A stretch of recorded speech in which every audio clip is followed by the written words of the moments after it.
एक गांव में एक छोटा सा परिवार रहता था। उसमें पति पत्नी और उनके 2 बच्चे, एक लड़का और एक लड़की थी।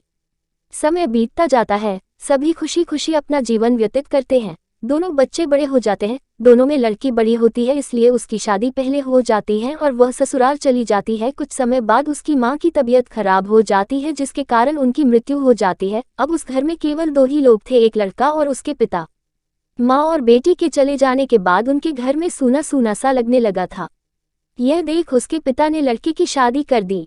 घर में नई बहू का आगमन हो गया था। खुशहाली फिर से लौट आई थी। कुछ दिनों तक बहुत ही अच्छा चलता रहा, लेकिन बहू नए ख्यालात की थी।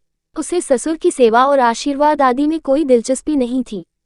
समय बीतता जाता है। अब लड़के के पिताजी भी बूढ़े हो रहे थे। उनका बहू बेटे के सिवा ख्याल रखने वाला दूसरा कोई नहीं था। अपने ससुर की सेवा करना और उन्हें समय पर खाना पानी देना, यह बहू का काम था, लेकिन वह यह सब काम करने में गुस्सा करती थी। एक दिन उसने अपने पति से कहा कि तुम अपने पिता से अलग हो जाओ, अब मैं और अधिक उनकी सेवा नहीं कर सकती। मुझसे अब उनकी सेवा नहीं होती है। यह कहकर वह चुप हो जाती है। लड़का बोलता है, तुम्हारा दिमाग तो खराब नहीं हो गया है? तुम क्या बोले जा रही हो? वो मेरे पिता है, बचपन से पाला है मुझे, मैं उनसे दूर कैसे रह सकता हूँ? गुस्से से इतना कहते हुए वह घर से बाहर निकल जाता है। कुछ दिनों तक ऐसा ही चलता रहता है। करीब 2 साल बीत जाते हैं। एक दिन बहू फिर से अपने पति से कहती है कि आज तो तुमको हम दोनों में से किसी एक को ही चुनना होगा। मैं अब और तुम्हारे पिता को नहीं सह सकती। तुम अभी बता दो कि तुम्हें किसके साथ रहना है, पिता के साथ या मेरे साथ? यह सुनकर लड़के का दिमाग हिल गया। उसे कुछ समझ नहीं आ रहा था। उसने कुछ नहीं बोला और घर से बाहर निकल जाता है। उसका दिमाग काम नहीं कर रहा था। जब रात हुई तो उसे नींद भी नहीं आ रही थी। वह बस सोचे ही जा रहा था कि क्या करूं, पिता को साथ रखूंगा तो पत्नी चली जाएगी। उसने अपने पिता से कहा, पिताजी चलो थोड़ा घूम के आते हैं। पिता ने कहा, बेटा आधी रात को कहाँ घूमने जाएंगे? उसने कहा, आप चलो तो सही। वे दोनों बातें करते करते जंगल में चले गए।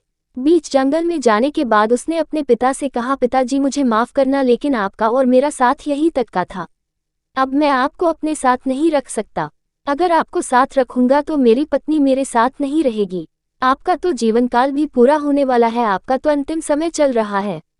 अब हम जीवन में फिर कभी नहीं मिलेंगे, लेकिन वो तो मेरे साथ 7 जन्मों तक रहने वाली है।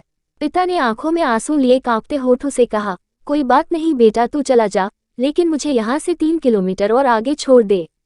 बेटे ने कहा, 3 किलोमीटर आगे क्यों पिताजी? बाप ने कहा, क्योंकि लगभग 20 साल पहले मैंने भी अपने बाप को यहाँ से 3 किलोमीटर आगे ही छोड़ा था। तो यहाँ से जाने से पहले निशान बना के जाना, क्योंकि आज से 20 साल बाद तुझे भी यहीं आना है। कहानी का सार, इस कहानी से यह सीख मिलती है कि बेटे को अपने माता पिता का बुढ़ापे में सहारा बनना चाहिए, न कि पत्नी और बच्चों के मोह में आकर उन्हें अलग करना चाहिए।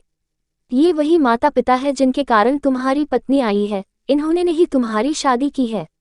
जैसा तुम अपने माता पिता और सास ससुर के साथ बुढ़ापे में व्यवहार करते हो, वैसा ही तुम्हारे बुढ़ापे में तुम्हारे बेटे और बहू तुम्हारे साथ दुर्व्यवहार करेंगे। इसलिए हमेशा अपने माता पिता के साथ रहिए और जितनी हो सके उनकी सेवा कीजिए। प्रतिदिन नई कहानियाँ देखने के लिए हमारे चैनल को लाइक, शेयर और सब्सक्राइब करें।